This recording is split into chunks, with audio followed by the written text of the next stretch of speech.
Welcome to Uplift Fitness, where we make fitness simple so you can live the fit and healthy life you deserve. And today we're going to learn how to do a T-bar row.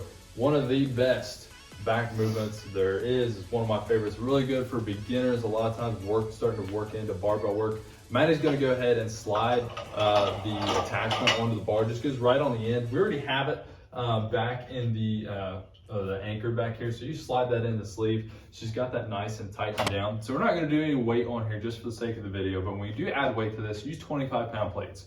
Don't use 45-pound plates, because as you'll see while she's doing this, a big huge plate on the end of this will kind of hit you in the chest. It's going to shorten up that range of motion. So what she's going to do is she's just go ahead and step in here, and again, this is a back exercise, and go all the way up kind of close to the bar there. And she's just going to bend over, however, hopefully in a safe manner, and grab a hold of the T-bar. Probably go inside, yep. So we don't want to go too wide here. That's probably not going to be a good thing, exactly. You can go neutral grip like she's doing, or you can go kind of overhand on the bar as well, but we're going to go the neutral grip just outside there. So go ahead and stand up nice and tall, Maddie.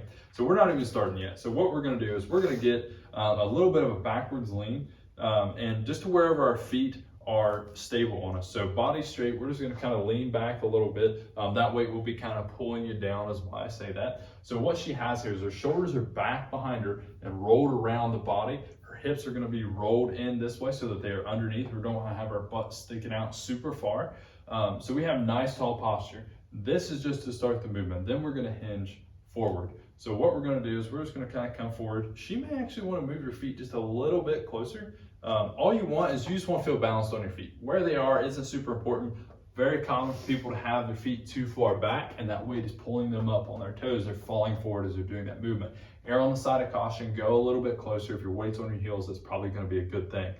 So we have just good balance on our feet. Like I said, doesn't matter where they're at. Now, the first thing people do when they start this movement is they round forward. So the shoulders are up high, around the back here, right here. So like, we're in this position. That's not a good spot to do any type of movement in, let alone a T-bar row. So we're going to keep that nice tall chest. So we go ahead and readjust there. Go ahead and hinge forward. So now we're balanced on our feet. We're going to keep this good posture through this whole movement. This is very, very important. So what she's going to be doing right here is we're actually going to let the shoulders stretch without rounding forward. So the shoulders are going to come away from the body, but we're not going to round. We're going to stay up nice and tall, shoulders out. That gives a big stretch across these lat muscles. Now, to do this movement, all we're going to do, we're not going to heave up, we're going to come up super hard. We're just going to be driving through the elbow, pulling the elbows back. So go ahead and do a couple here. You just kind of keep moving. Now, what you'll notice is Maddie's not kind of coming forward and then coming up and coming down super far and then heaving that up with a lot of momentum. All she's doing is she's using through her elbows, squeezing these back muscles a little bit across the top of the back, but mainly through the lats here. So you stand up, rest. Yeah.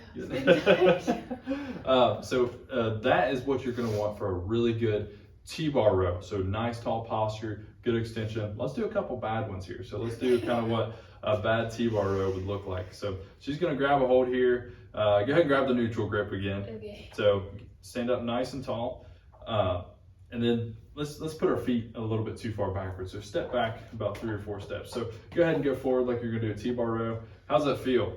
Probably not very comfortable. If she was to try and get good posture, she'd be up on her toes, falling forward. So go ahead and get underneath, get all the way underneath there. And we're going to hinge forward. So go ahead and do your hinge. And then do a couple rows, and see the shoulder a lot of times will want to roll forward. So if you have that bad posture and let the shoulders kind of come up, let the shoulders shrug like you're using your traps. Yeah, that is not what we want. This is what we see super common. Do a couple like that for us so we can see what that looks like. That's using all these big muscles around your neck that we don't want to be overdeveloped. It's very easy to do that anyway. So we want good tall posture. Send the elbows down close to the body, towards the hips. Use your back muscles. You're going to be good. That's a T-bar row.